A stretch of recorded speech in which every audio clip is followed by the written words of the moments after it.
Today I'm making a firm, pliable rainbow body scrub.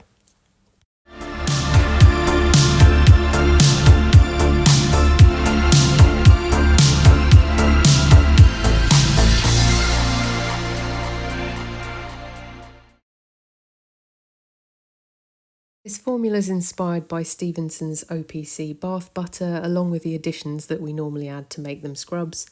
However, I've changed it a little bit to make use of the surfactants and thickeners I had in stock and to make it a much thicker texture so that you can make scoops and mould it into shapes. The rainbow thing is just for fun, you can make any colour or scent you like, and the jars are linked below. Okay, we're starting with vegetable glycerin, which is a humectant, which is really good for the skin and it'll help with the whole texture and feel of the product. And to that, we're adding some water as well. And then after that, we want our surfactant phase. And for this, I'm using SLSA. This is an anionic surfactant and it'll cleanse and lather to rinse off. And to the SLSA, I'm going to be adding a secondary surfactant, and we're going to use cocamidal propylbutane, which is an amphoteric surfactant to make the foam gentle on the skin, and it'll slightly improve the lather, only this isn't a really bubbly product. You'll want to mix the cocamidal propylbutane with the SLSA to form a paste. It will be quite thick, but don't worry, we're going to heat this up to make it a little bit easier to work with in a minute. You'll see it should look something like this. So we're going to put this to one side and that will go in a water bath alongside the beaker with the water and the glycerin. And next we want to work on our oil phase, which is going to be stearic acid, which is our hardener and thickener and texturizer. This will allow the scrub to have a nice sort of semi-solid texture but also spread nicely. It adds to stability and it also has nice skin properties. And also to that, I'm adding some jojoba oil, which is an emollient oil for moisturisation and nice skin feel, and it'll also add to the viscosity and it'll leave your skin feeling nice and soft after rinse off. We're going to put those in a water bath until the stearic acid is melted, the SLSA has combined to a nice soft paste with the cocamidal propylbutane, and all of your three first phases are around the same temperature. Then we're going to add them all to a bowl and mix them round and pop them back on the heat just so that they can properly combine with each other and become a nice sort of almost icing texture. To do this, you may want to use a whisk instead of a spatula because it will just break any lumps up and make sure that the whole mixture is nice and smooth. Once you're happy with that and everything is fully melted, there's no lumps left and you've got a nice smooth texture, you'll be able to take this off the heat and then we can allow it to cool down to 40 degrees C before we add our phase D ingredients, and these will be all our heat sensitive ingredients. These heat-sensitive ingredients are our fragrance oil, obviously for a pleasant scent, but check the IFRA docs to allow for the right usage rate. Then we're adding phenoxyethanol EHG, which is a broad-spectrum preservative.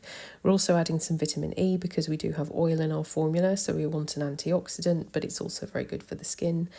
And that is all we're adding at the moment from phase D, and we're just going to mix this up really well again to make sure it's all combined, and then we will add our sugar. And this is just normal exfoliating granulated sugar, and we're just going to add that in, mix that in well. You probably need to switch to a spatula at this point because it will start forming what is like a dough texture. Once you have your nice pliable dough, you can leave it as is if you want. You have a scrub, you can use it like this, but we're going to make it a little bit more fun and we're going to add some neon pigment. Make sure that you have skin safe neon pigment and that you are allowed to use it in bath products in your country. I know there's some different regulations around the world. So what I'm doing is I've just mixed each pigment with a little bit of isopropyl alcohol, poured it into the relevant portion of scrub. I've made these all even amounts and then just knead it in until the colour's evenly dispersed as much as possible. And then I'm going to get a piping bag and open it up and lay these out next to each other in like little sausages as if I was going to pipe it. You won't be able to pipe this because it is a very solid scrub, but what you can do is squeeze it all up and then use a scoop a bit like this, and you can make little scrub scoops like this, or you can mould it into these jars like I've done, or you can even find a mould like you would a bath bomb mould or something, mould it into one of those and pop it out again as long as you can get it out the mould, and then it's just fun shapes to play with. You won't be able to shrink wrap and ship them like that because they won't go fully hard, so they'll stay a bit pliable, and the shape will probably get ruined in the post. But if you just want to use them at home, it's a bit of fun to make them into shapes like that. But you basically have a dough type texture that spreads really well on the skin and leaves your skin feeling really soft. If you want a more fluid scrub recipe, then I have other formulas on my channel that you can go and check out now.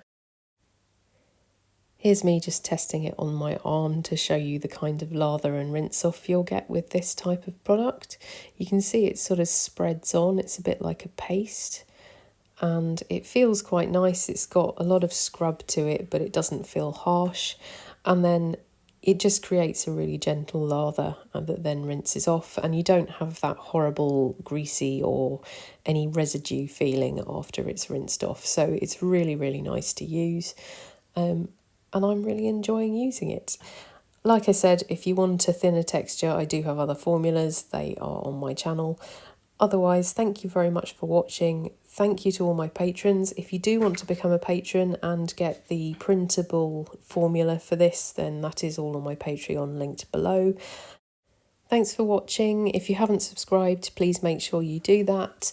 Thank you very much to my VIP patrons listed here, and I will see you in the next one.